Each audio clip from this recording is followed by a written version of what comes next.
we've got 5 wonderful speakers for you. Is that we provide people with an opportunity to share their knowledge and also an opportunity for you to learn something. We have very few opportunities in Bali for people to be able to present their ideas. And so we do this every couple of months to be able to provide that opportunity. The goals of life: performance JavaScript tooling, Node.js compatibility, replacing Node.js as the default server-side runtime for JavaScript, which is a very bold claim. Myself, my name is Andy, and working at Dana, it's about 4 years. Trying to make my friends to share these things out. Your brain is like a browser with like 47 tabs. I'm going to show you how I close those tabs without losing anything. This isn't about doing more, it's about having fewer things in your head. In web platform software, the requirement gathering is done by more likely a senior developer. Those requirements are fed into codecs, give us more insight on we create replicas of humans as avatars. We basically extract all of their knowledge, so we take it all from their YouTube channels, basically all of their content, and create an AI avatar version of them so that you can actually have a FaceTime call with them. Hey Celine, I'm curious about how do you overcome chronic fatigue? Chronic fatigue can be incredibly frustrating, especially when you're traveling and trying to enjoy yourself. Oh, Bali's a goldmine for hooks. Here are 3 high energy ones. 1, I just got scammed by a guy selling me a magic temple ticket. 2, this is the most expensive $5 I've ever spent in my life, and I'm not even mad. 3, Who was the speaker that talked about security? And the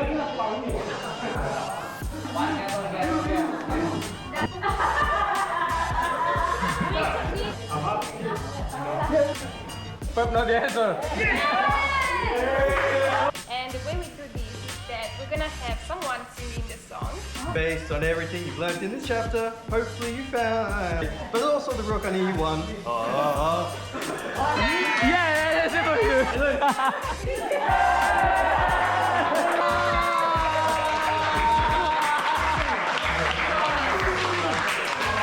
song, sing song.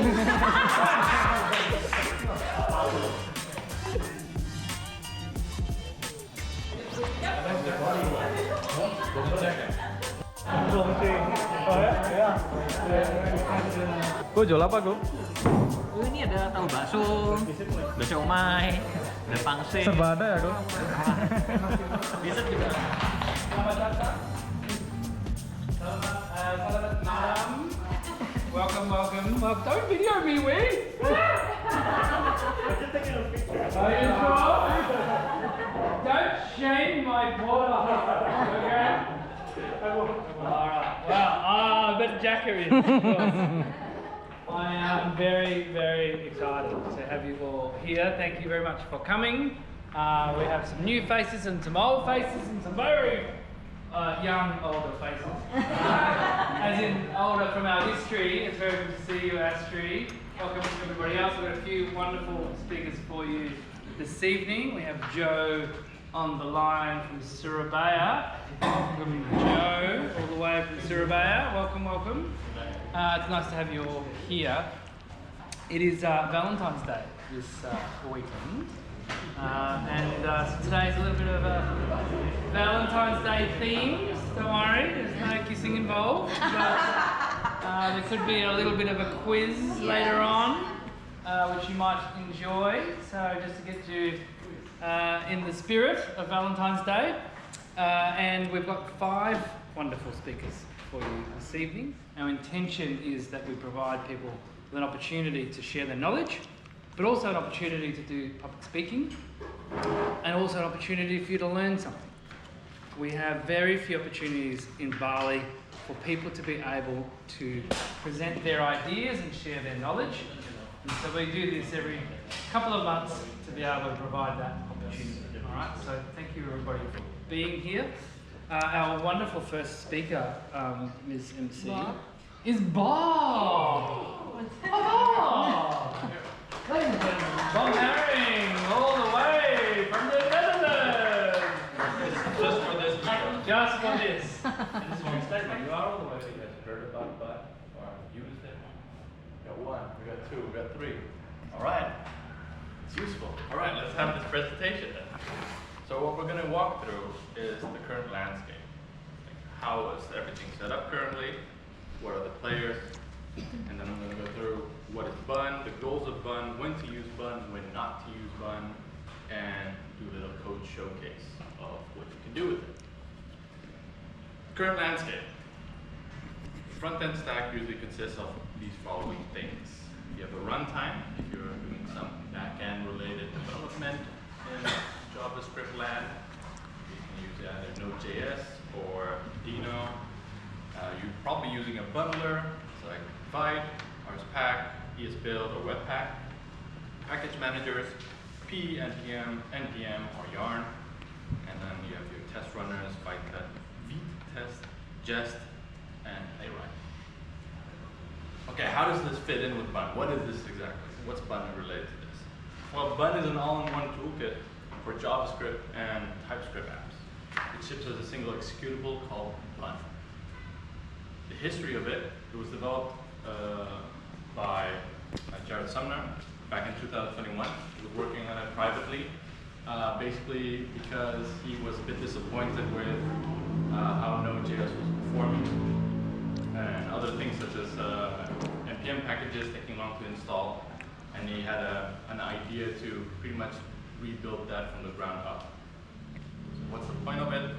High performance JavaScript tooling, Node.js compatibility, and replacing Node.js as a default server-side runtime for JavaScript with Bun and a test runner with Jest, no, with Bun.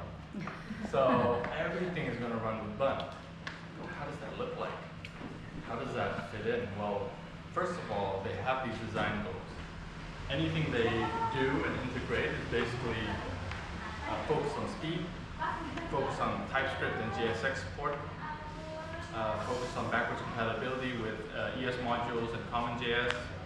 They always want to strive to apply web standard APIs and, of course, Node.js compatibility. It's built for speed. Why and how? Well, Node.js is using V8, which is the engine behind Chrome as its core engine. The startup speed is pretty not as performant because it has a lot of C++ overhead. That's the natural language. The language that the runtime is, Node.js runtime is running on. So let's go back to those 4 things that Bun tried to replace. Your code to run it. Right? It's fast because again, it runs on based on Zig. What you can also do is actually create an executable where you can bundle your whole application within that executable project, right?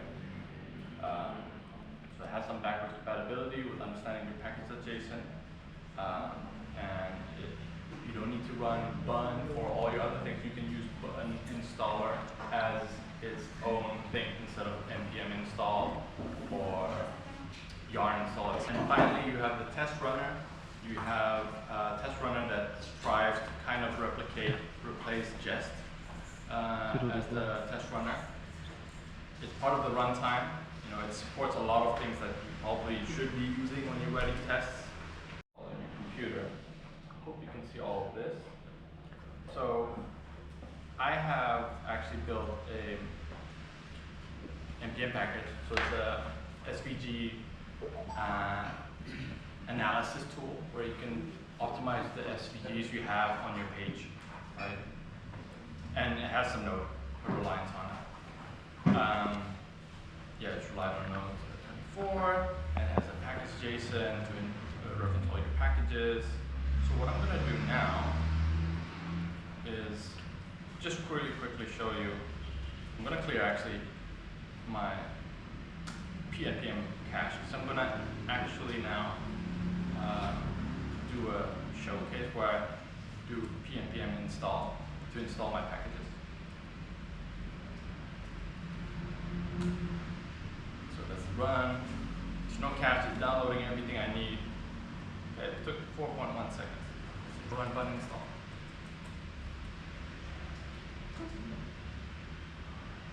So it took 1.4 seconds. it did the same thing. It's installing the same module. So that's a big increase. And this is just a small project, right? It doesn't have that much dependencies. It needs to install just 3 basically. But of course, there's some multiple sub-dependencies. Why is it so fast? Because it's using multi-threading correctly with different cores. It's going to visit this focus.com site. Is that my website? Yeah, that's your website. Hey, Yeah, it's not that optimized. Bad news. Hey. You got like 378 kilobytes of SVGs when it could be actually 161. Oh, nice. That's not that good. That's let me check if I remove duplicates. It could be actually 77 if we remove all the duplicates. So maybe out of. Anyway, that's not the point of what I'm trying to show you. This is how I use it.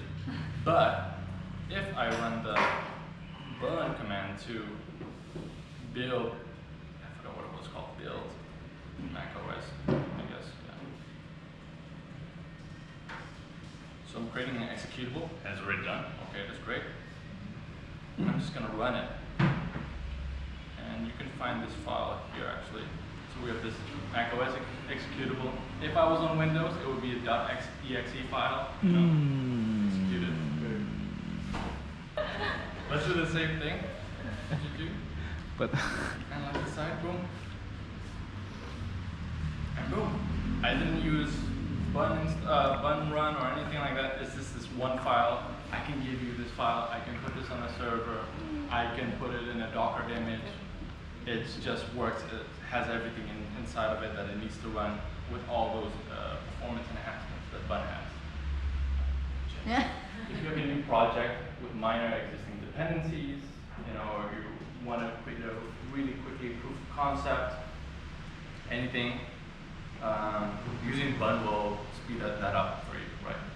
There's a lot of dependencies you have to use. You can just rely on what Bun provides.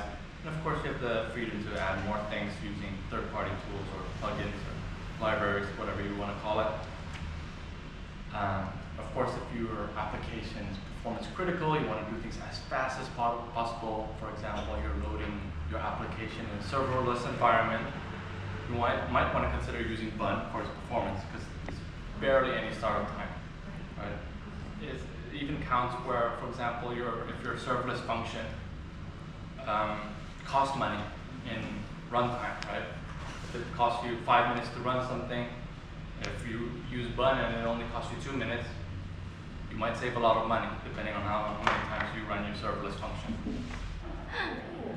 Big round of applause again for Bob.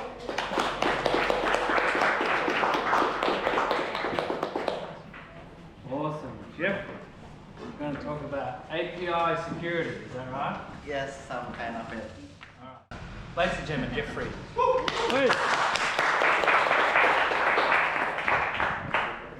Everybody, introduce myself. My name is Sandy, and I'm currently working at Dana. It's about 4 years, approximately. And for disclaimer, so today's topic is I've just tried to search and try to learn some new things, and Kapilya try to give me a chance to share these things out.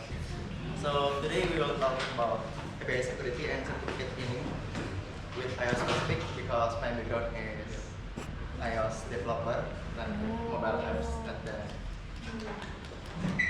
So our topic today is 5. I will try to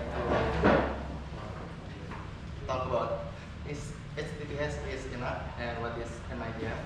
So before we understand the SSL, maybe we would like to know the problem first.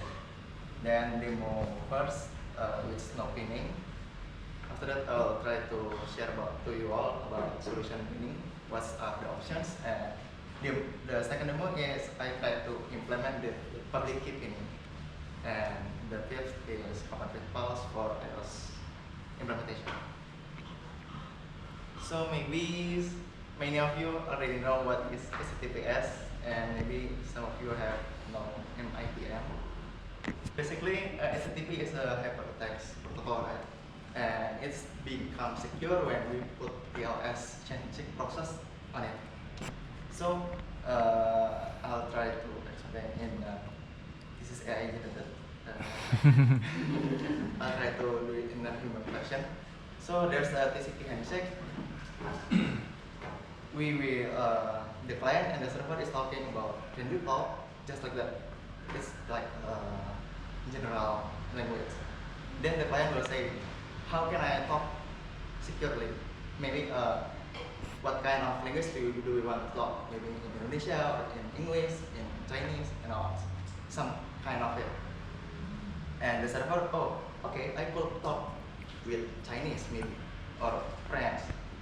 Let's talk that with these rules. Basically like that.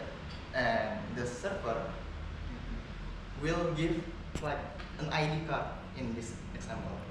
And the client will try to look at ID, and the client will see, okay, did I acknowledge this ID based on maybe call restaurant? Okay. So this is basically like people who, like a person who try to hear drops, try to hear a conversation between two parties.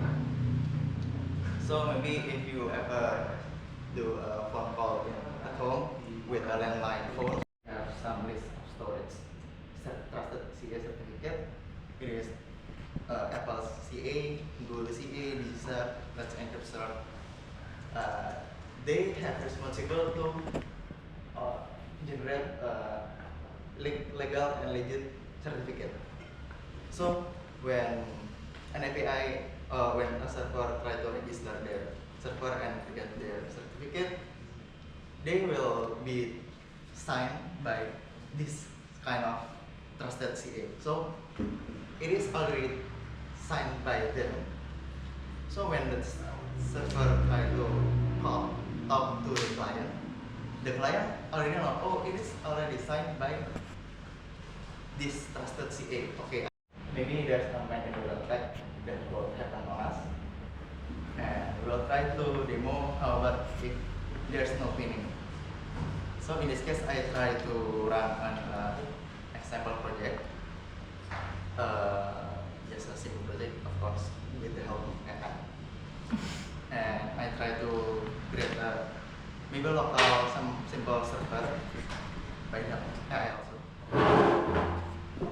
We do some API calls trial, and we fail here because server is not running yet. So we run it, then we got the result on our app. The below left is the example of the result. So let's try to intercept it with maybe anyone ever. So in this case, I try to intercept. So this the right side is a proxy map apps with which it could intercept our network. So mobile app could read, proxy map could read what our transacting. In this case, I try to listen it. Yeah, I got some miss in this. Put the full certificate to our client app, and public key pinning is just put the string public key. Yeah, it's basically just a benefit to prevent those things. Common attack scenario, corporate proxy. So if we have devices that installed with the corporate MDM profile, corporate could install anything to our device, right? So if we have our app didn't put any SSL pinning, they could create it. This is just a code snippet for the SPKI. SPKI is a subject public key info. In this side, we put the public key string because it is public key. So basically, it is set to. I just continue the previous session for this, and it is still full thread. But then I try to switch it with the public key pinning. Yeah. And when they being called, that it is failed. It was failed because SL pinning is trying to block the connection. And what's the common pitfall? We disable the pinning accidentally after production. We only pinning one specific certificate. It's crucial because if we just pin one and the certificate is compromised, the app could broke, and it doesn't have any backup. So we need backup certificate. Just default trust the system store, just like talked before. SSL pinning adds an extra layer of trust. Yeah, and lastly, most real failure default bypass, no backup pinning, some sort of things like that. Any questions? Very good. Awesome. Well done, Jeff.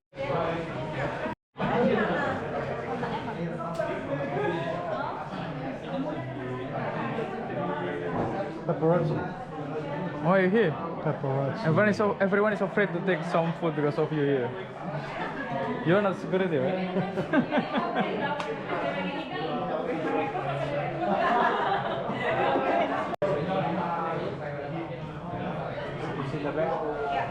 Of AI, it's like, oh, this all just should be easy. But I bet all of you still do not have the perfect setup. No. Well, let me introduce you to Chamo!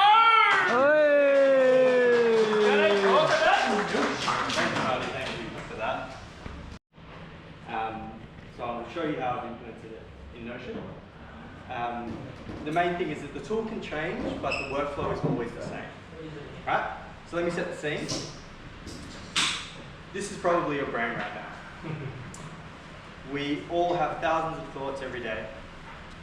And it doesn't matter if you're juggling projects, meetings, Slack messages, you're trying to plan a holiday, you got dentist appointments and all the rest of the stuff you're doing. Your brain is like a browser with like 47 tabs open, right? So I'm going to show you how I close those tabs without losing any data. This isn't about doing more, it's about having fewer things in your head. All right. Meet Junkie Forte, not Timu Elon Musk. This is the creator of the Para method. Most people overcomplicate their note-taking and knowledge management because they don't have a simple process that they can use every time. So something new comes in, you don't know where you put it, just chuck it over there, and then in the future you need it. Where is it? I'm going to show you the workflow that you can use every single time. And as I said, you don't have to use Notion. So the Para method stands for projects, areas, resources, and archives. First you have projects. So important things about projects is that they have a goal, there's a thing to achieve, and they have an end date. So there's a deadline or a time frame in which you need to achieve those. So that could be launching a website, writing a blog post, planning a holiday. We have areas. So that's a role or responsibility with a standard that you want to maintain over time. The key thing is that they're ongoing focus.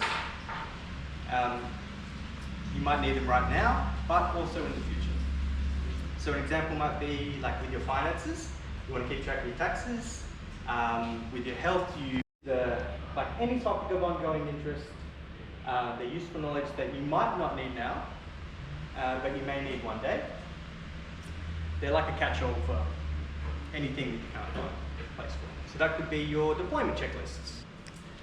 And lastly, you have archives. So that's any inactive item in the previous three categories. Think of it like cold storage.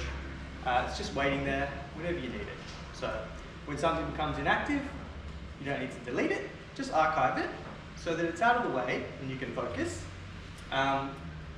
So it's not a filing system, which it may seem like. I'll show you. It's a production system. It's about getting stuff done. So before I jump in, I'll explain what a second brain is. It's not whatever chat gave me there. Basically, it's a trusted external system that you use for organizing information, categorizing it, finding it when you need it, and using it to take action. But why do you need one? Well, that is because your brain is for having ideas, not holding it. All right, my command center. This is where I start every single day. What you'll see, I'll give you a quick overview, is a bunch of quick actions. So I can create tasks, I can create notes, new friends, I make those often. If I get a cool prompt idea or a general idea, I got buttons for those. And then you can see I have key views. So as I mentioned, projects, areas, resources. I've got a custom mobile view I keep on my phone. And then you'll see all my projects down the side here. You'll see an overview of all my tasks. And then you can see my areas separated by personal, business, workplace, and then all my notes. Everything starts here. So, how do I start my day? I start my day by pressing this New Day button. Ta-da! And then it gives me this list of things that I've preset. First thing I do is my make time. So I press this, and it's Thursday today, and I go Thursday. So my priority today is Notion training. And then there's some stuff here around gratitude. And I'm grateful for Fab. Why? I'll write that down because don't tell him. It also reminds me to check my messages, people's birthdays, that kind of stuff. I process my tasks, so I've got all my tasks here. I've got them in a weekly view so I can see, alright, I've got to do this note taker training, yep, boom. Let me chuck that in my list, blah, blah, blah. Do that, I'll go have a look at my calendar, which ends up looking like this chaos. Isn't that nice? But I've got a little secret trick. I use this, I found this thing called the Ideal Week Plan. So I have a different calendar called the Ideal Week, where I have, if everything's going well, which it doesn't always, I spend the morning when my brain's fresh working on my daily highlight. I leave some time for emails and Slack, and I leave a little window open for meetings, have lunch and a walk. Do my shutdown, have dinner, got my little evening routine. It's like a template that I can use to block my time at the top.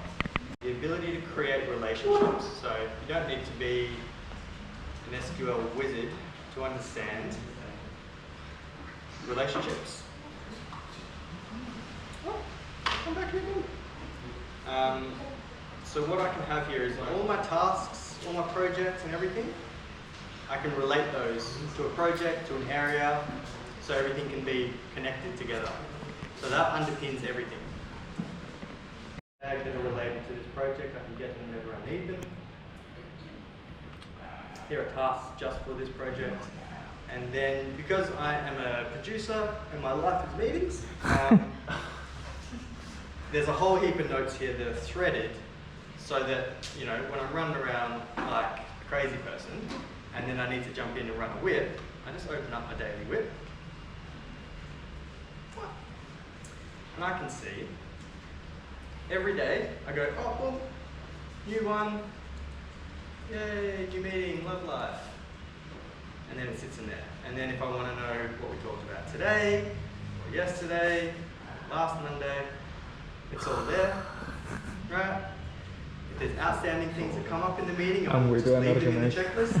Right? I just need to ask somebody, but if there's a task, a thing that I need to do, I can just create this new task button. And then it sits there as a task against my project, and it sits in my command center as a task in my big list. So everything is beautiful. No. Yeah, it's good. It's good, I'm telling you. I'll crack on. I'm a producer here at Luminary, so I do have a digital producer area, which is all the things that are specifically related to my role as a producer. I also have, thanks Marty, a new role called the principal producer, which has extra responsibilities. Extra stuff related to that. extra money? If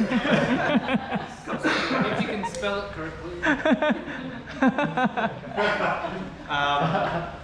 So I've got that in there, right? So this makes sense, right, guys? This is all parts of your life that you sort of maintain over time. And then I've got like packing lists. So you can see your packing list. You don't need to think like these are all the things I take on a holiday. Beautiful. It seems complicated, right? This is my But whole the whole system. process is the exact same. This is just my whole system. Yeah. And then, like every now and again, someone comes to Bali, right? And they're like, "Oh, I'm coming to Bali. I'm going to a wood. You live in Bali. Like, what should I do in a wood?" Well, in my travel section, I've got my wood tips here. Oh my god, All I do is just like no. explore this, and out of break.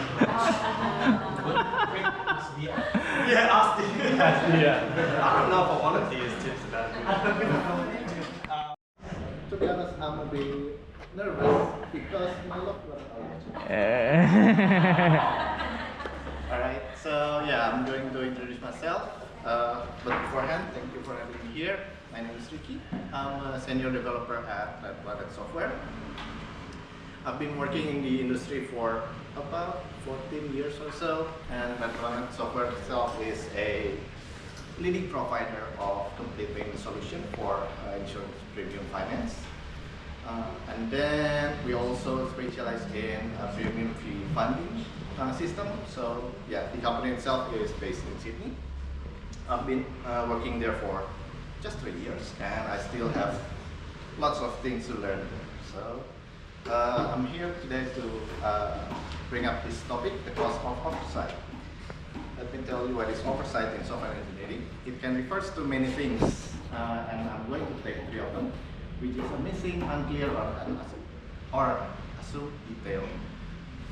These things can happen like at the very early stage of software development, like starting from the requirements gathering, up until the point where we do deliver our changes or our software to the clients. So this also involves many roles in which many producers, developers, QAs, and everyone in between. So I'm going to try to describe it as best as I can with some case study. Okay, there we go. So let's imagine we are working at a software company that develops reactive web. And we develop that web so that our clients can, can help their business, their e-commerce business. So one day our client came to us and they wanted to have a simple button right here. They contacted our producer and they said, I want to have a new action button at the top right corner of the screen. They give us this nice wireframe diagram and titles and colors and what that button do and all of that. The producer then estimated, wrote that into requirements and then estimated, let's say 4 hours of development effort and X amount of money. In the beginning of the story, I mentioned that we are developing the reactive web. The clients did not say anything about mobile layout, in which the producer, the dev, and the QA is also does not aware of that because it's not mentioned in the requirement. So something like this. So when the client's customer open the website, they see nothing about the new button. So let's see. So this is the scenario one, opposite scenario where everything takes only 4 hours and clients are happy, customers are happy, everyone's happy. What happened if at the very beginning the producer aware of the issue, client's customer, it certainly reduced the client confidence toward our capability as a company. Okay, so the key takeaways here is clarity or asking question or like removing any assumption is the responsibility of every parties involved. Not only it's the responsibility of the producer, but also dev, QA, anyone who's involved.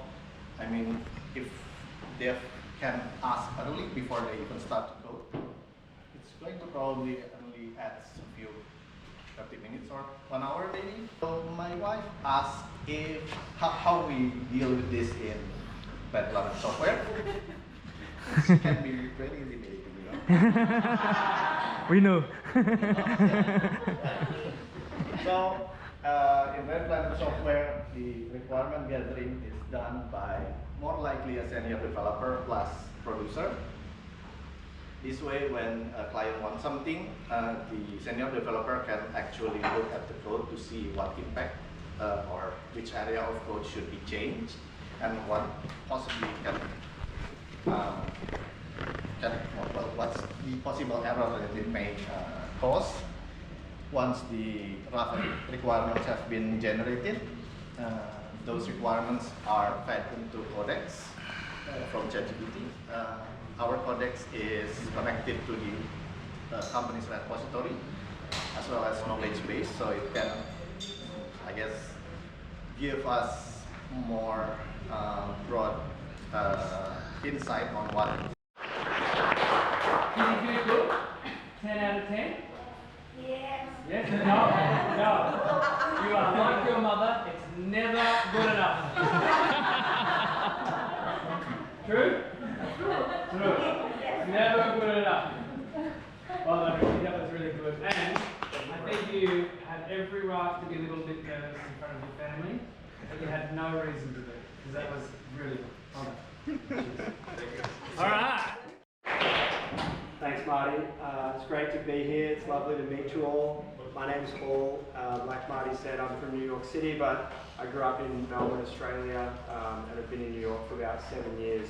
So yeah, it's great to be here, and I'm excited to share with you a little bit more about my company, Connection.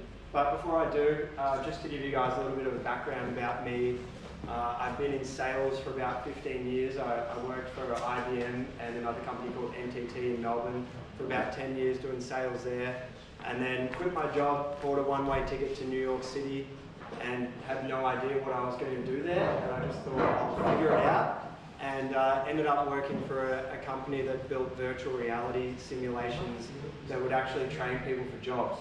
So you could put on the headset and learn to become a carpenter or a welder, and you're actually learning the skills by doing, and then we would help to place those people in jobs all across America as well. But recently, I quit my job a year ago. I was actually taking some time off from work, and I was traveling around, and I started to learn about AI, because the CEO of my last company told me that while I was on the break, he said, if I give you one piece of advice, just learn as much as you can about AI, because it's going to 10x or 100x your productivity by the time you get back.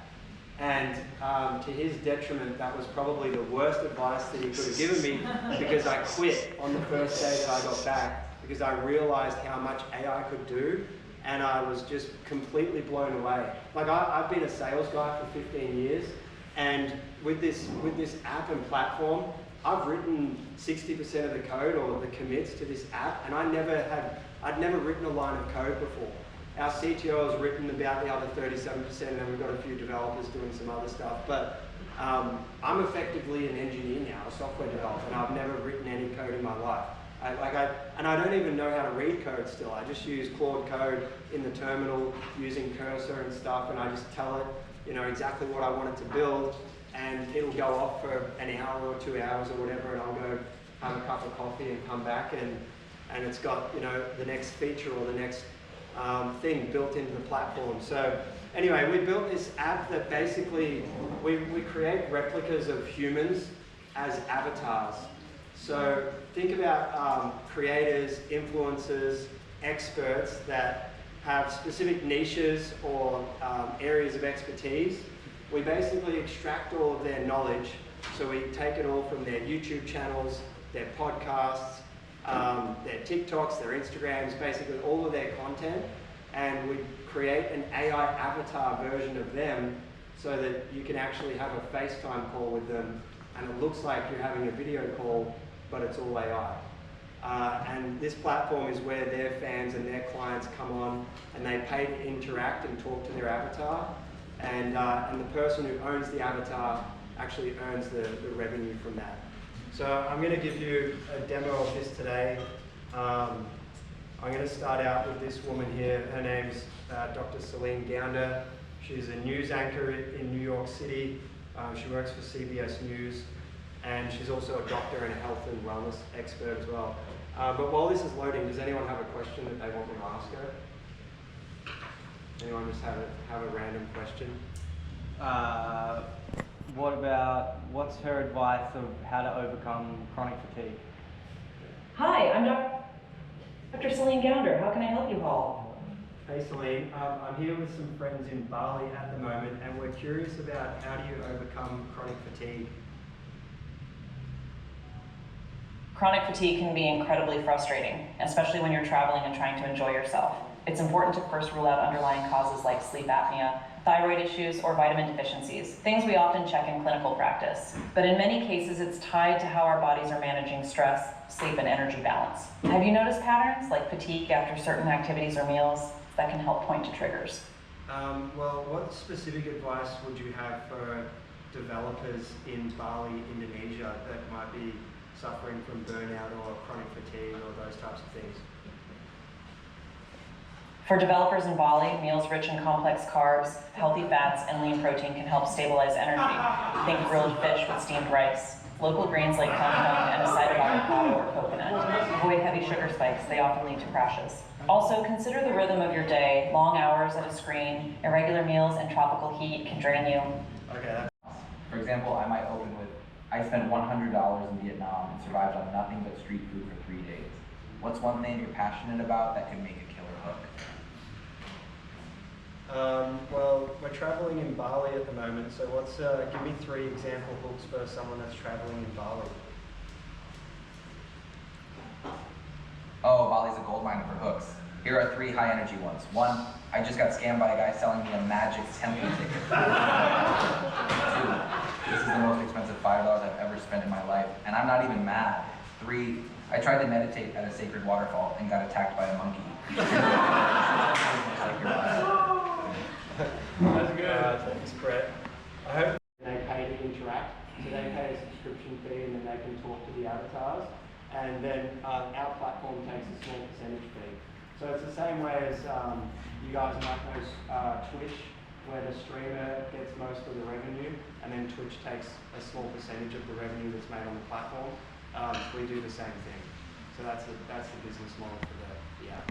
I'm going to repeat the second question, but the first question about the dancing and singing, is that because you want to ask Marty's avatar to dance? Yeah, probably. The dance is about time shift. The song is about time shift. The song is about time shift. They can't yet, but it is on the product roadmap, so they will be able to soon. And what was the second question? How do you track the data? Is it like by injecting a lot of text, or by they talk and then you record how they talk about it? Like how do you train the data? So you're training the data. What info you put in each one? It's a mix of data from text, images, and video, depending on the data that gets uploaded, or that we take from the internet as well. Because there's 2 methods. There's public data that they'll have on their social media channels and things like that, and then there's private data that they send to us to upload, which could be like courses they've written, books they've written, journals, like anything that they want in the avatar's knowledge base, and then we train the LLM on that information. But these other parts, how do you train the voice then? The voice is a direct voice clone. So we use 11 Labs for the voice cloning.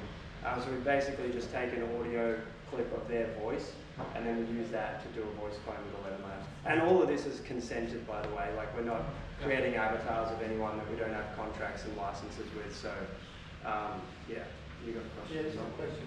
Are there any legal concerns?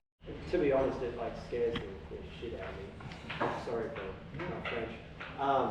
But it's like, you look at ChatGPT 4.0, right? They're about to deprecate that model because people were absolutely addicted to it. And it was just text. Like, Sam Altman still has people to this day, every time he posts something on Twitter, it just gets flooded with people saying, You effing took away poor road, that was my lifeline, that was my partner, that was my, and it's just flooded. Like, Right, I promised some games at the start, so we're going to do that in just a moment. If you want to grab yourself limited.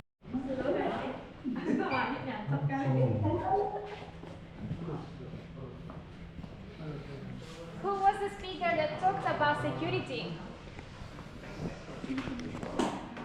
15 seconds.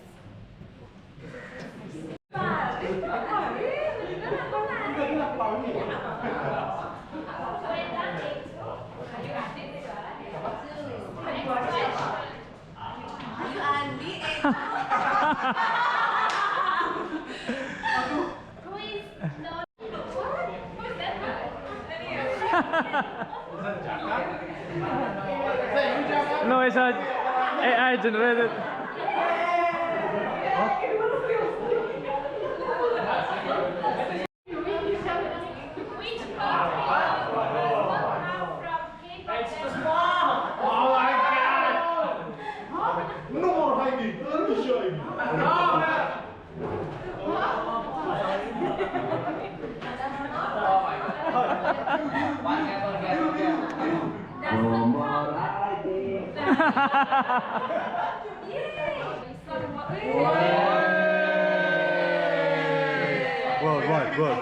What? Guess the name of this dessert. Oh my god, this is hard. Biar ada naik turun Fast.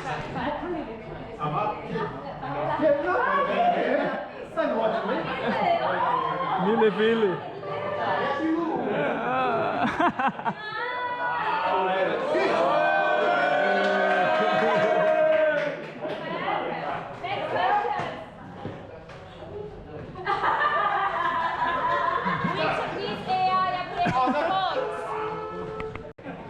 Pep not the answer. Dua Lipa.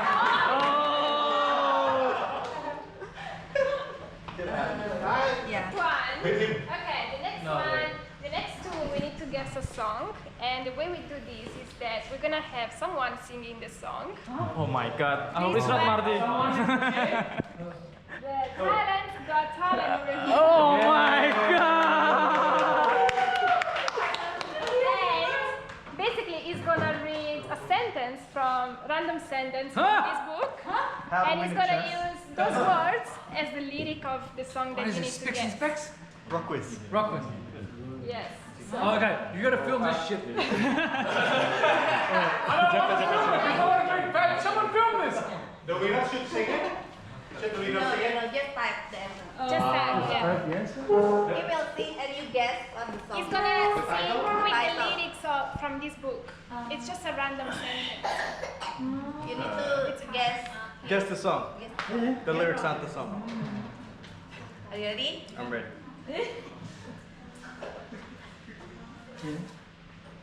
Ooh.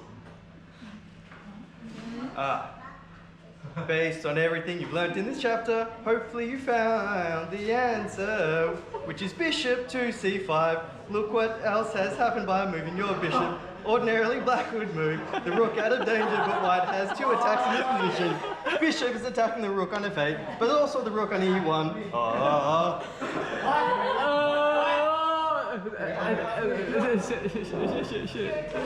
Shit. One more time. No.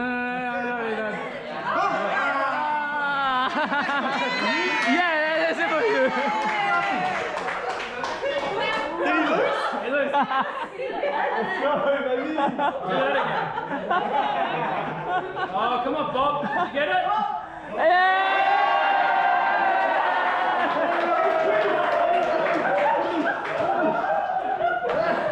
Bob, don't let me down.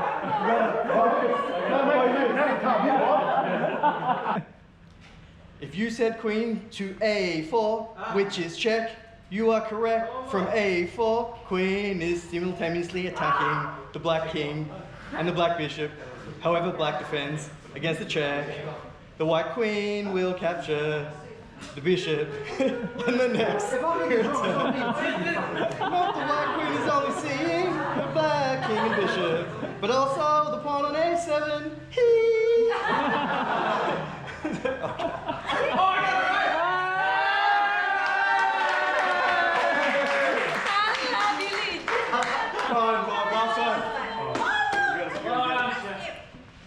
That was hard. Good job. Oh yeah. So Bob won? I don't know. Bob. And the winner is... The winning is that guy.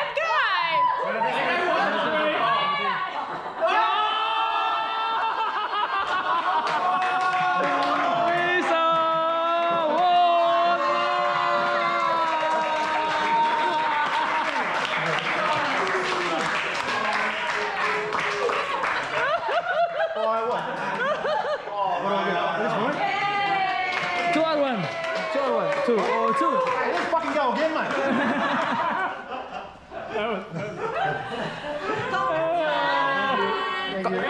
Foto.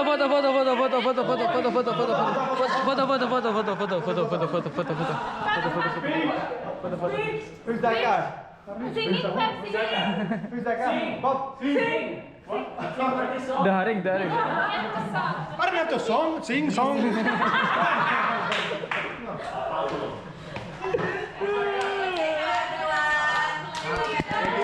Thank you.